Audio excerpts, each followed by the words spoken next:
If you're listening to this when the podcast drops, happy Valentine's Day week. And boy, can that mean a lot, depending on what age group that you're working with. Emotions can start to run high, kids can start to act a little silly, and certainly there is some excitement in the air.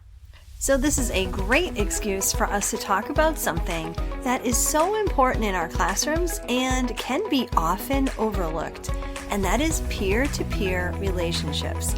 They matter so much, especially when it comes to behavior and classroom calm. So let's not waste another moment. Hey friends, welcome to Enjoy Teaching Again, the podcast for teachers who love the work but need a little spark to bring the joy back. I'm your host, Elizabeth Peterson, classroom teacher, arts integration specialist, and passionate educator of over 25 years. If you're overwhelmed by behaviors, disengaged students, and long, exhausting days, you are not alone. But together, we can turn things around and you can teach with confidence and purpose again. So locate that cold coffee of yours, find your favorite pen, I know you have one, and let's dive in. It's time to get inspired and enjoy teaching again. Have you ever walked into your classroom in the morning and just felt, dread? Like you're already exhausted before the day even starts? I've worked with so many teachers who feel like the behavior issues are endless. Outbursts, shutdowns, the constant buzz of chaos that makes you question why you even got into teaching in the first place. Well, let me tell you, something needs to change. And what I've done is I've put together the best of what I've been sharing with other teachers over the last 19 years of hosting workshops and courses and retreats, and discovered the framework to help you reset your classroom, to bring back the creativity, the connection, and the calm that you're craving. Teaching can feel joyful again. I want you to know that you don't have to keep fighting the same battles day after day. You can take the reins and make change for yourself. That's exactly why I created the Classroom Reset. It's a teacher-centered group coaching program to share the very steps that have transformed my teaching and my students' learning, along with hundreds of other teachers who are looking for ways to calm classroom chaos, bring creativity back into their lessons, and finally enjoy teaching again without adding more to your plates. We'll look at engagement strategies, creative classroom management strategies, and some arts integrated tactics that help with your students' social emotional growth and engagement. And we'll do it in a way that it just becomes part of what you do in your classroom. I know you want to hit that reset button. So go to theinspiredclassroom.com/reset. That's theinspiredclassroom.com/RESET. Or check out the show notes for the link. Let's do this together. As teachers, we talk a lot about relationships, and rightly so. We work hard to build strong relationships with our students. We check in, we connect, we figure ways to relate to our kids so that we can teach them and they'll learn. But here's what we don't always talk about enough. Student-to-student relationships, they matter just as much, if not more, when it comes to how smoothly your classroom runs. And if you haven't been able to put a big emphasis on this inside your classroom, that's completely understandable. Most of us were not trained on how to cultivate that type of thing inside of our classroom. Most of us were trained to believe that we are the relationship builders. That if something feels off, it's our job to step in, to fix it, to smooth it over, to manage it. But that shouldn't always be the case. So let's talk about what peer-to-peer or student-to-student relationships actually do in a classroom. And to be really clear, this is not about forced friendship. I mean, how many times have you had to say to a student who's working together with another student, it doesn't mean you have to be best friends. All you have to do is work together, right?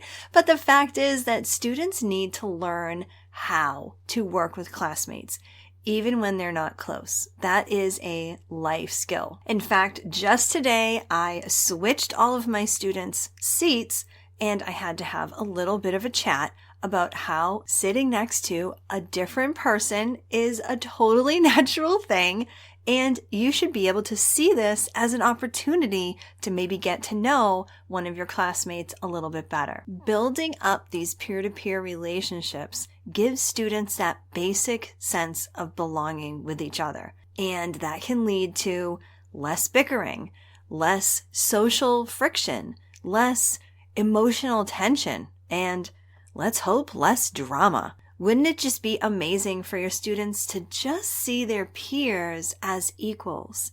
Like they are all in this together. Like they know each person has their own unique qualities. When your students start to see each other as classmates, it can remove those awkward, uncomfortable moments that can drain your energy when you see it and witness it and have to deal with it constantly. You know the ones, right? When it's time to pick partners, or like I had to do this morning, change seats, or to work in a group. And suddenly the room can feel tense and awkward, and kids start to freeze and their eyes start darting around, and undoubtedly somebody is left out. When peer relationships are fragile, every transition can become emotionally loaded. But when students feel safe with each other, those moments, they just kind of pass. And that is such a relief. And what's even more, peer-to-peer relationships, they also take the pressure off of you. You're no longer the only source of connection in your classroom. You're no longer the sole emotional regulator in the room.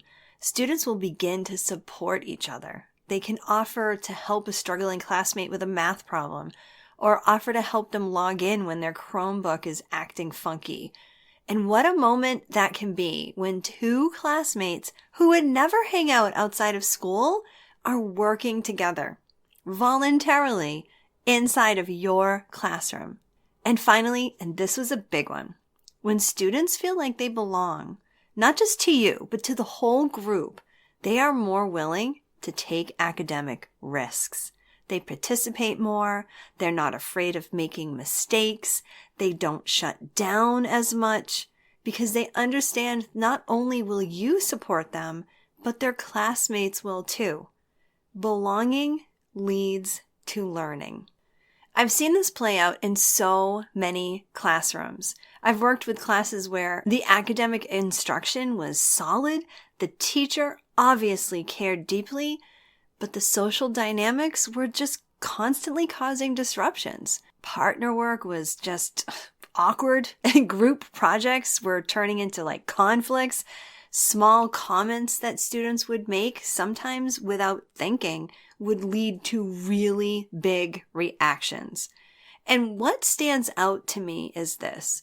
The behavior issues weren't just coming from quote unquote bad kids. They were coming from kids who just didn't feel socially safe with each other. On the flip side, I've seen classrooms where students, they weren't best friends, but they understood how to work together. And when you can have a classroom where most of your students are like that, that classroom can run calmly, they can run smoothly, they require fewer behavior interventions. And let's face it, it's good for the teacher too. You're not constantly putting out fires. Now, I want to share a couple of simple ways that teachers can support peer relationships. Not activities, just cues and choices that quietly shape your culture in your classroom. One of the most powerful things you can do is prep your students ahead of time. Here's what I mean. Before you do partner work, instead of just saying find a partner, have a light discussion with your students. Level with them. Talk about how this can actually be a stressful time for all of them as they try and scramble to find a partner. Mention that you have had those feelings too in the past, trying to find someone that you like enough that you can work with, maybe having to make choices about working with one friend over another.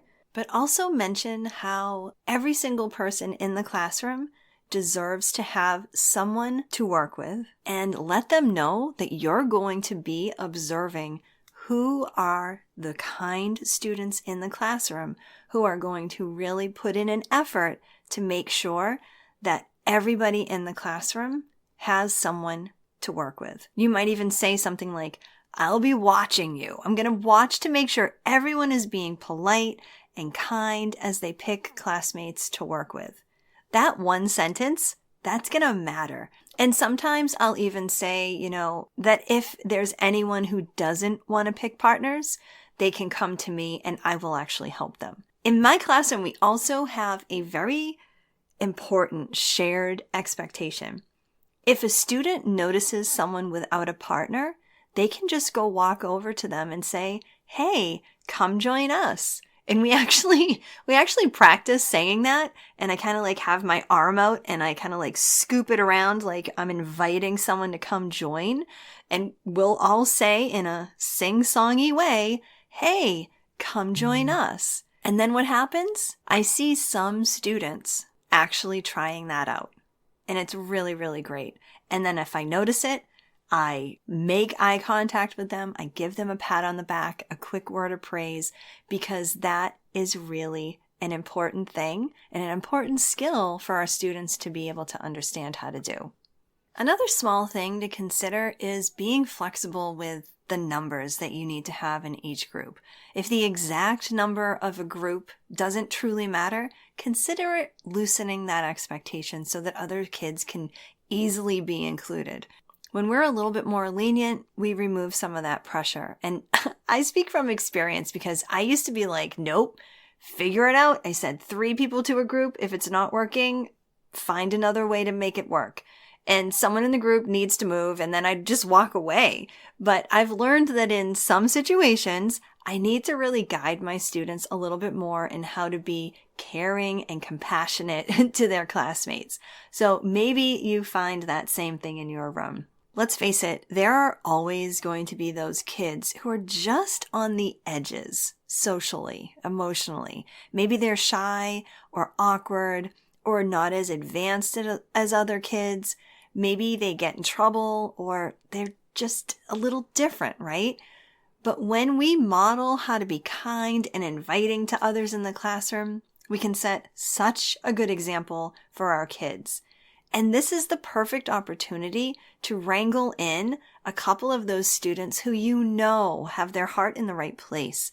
And you can talk to them ahead of time and kind of give them that nudge in the right direction to really be kind and inviting and say, hey, come join us to some of those other kids. Now, these aren't big, huge ideas, right? And these are things that I know you know, because they are so powerful in our classrooms.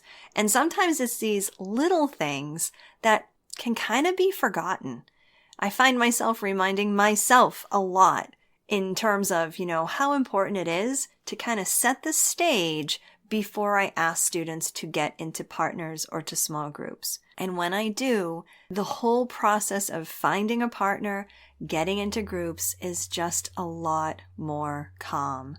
And let's face it, this type of work also sends a very powerful message to your students. And that is that in this classroom, belonging matters. This is why peer-to-peer relationships are such an important part of one of the most important steps in my reset framework. It's one of the E's in reset that stands for establishing a caring classroom culture. These things are not an extra. They are foundational to having a classroom of students who are ready to learn.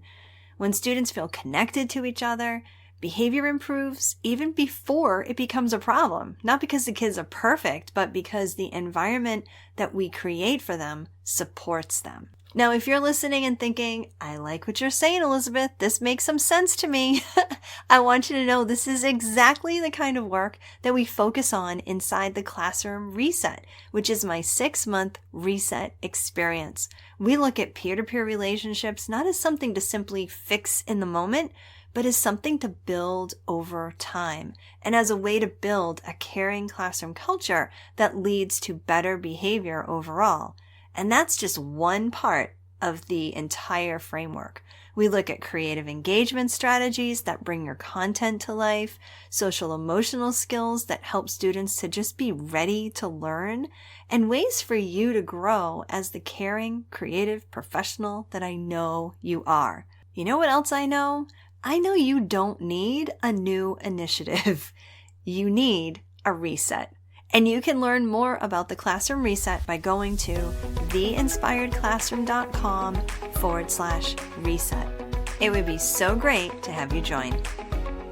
I hope this episode inspired you, encouraged you, or gave you a fresh idea to try. And if so, I would love for you to take a screenshot and text it to one of your teaching buddies. I'm so grateful that you landed here with me today, and it would mean the world to me if you would leave me a review over on Apple Podcast. Thanks so much for being here, and I'll catch you on the next episode. This is Elizabeth Peterson reminding you to get inspired so you can be inspiring to your students and enjoy teaching again.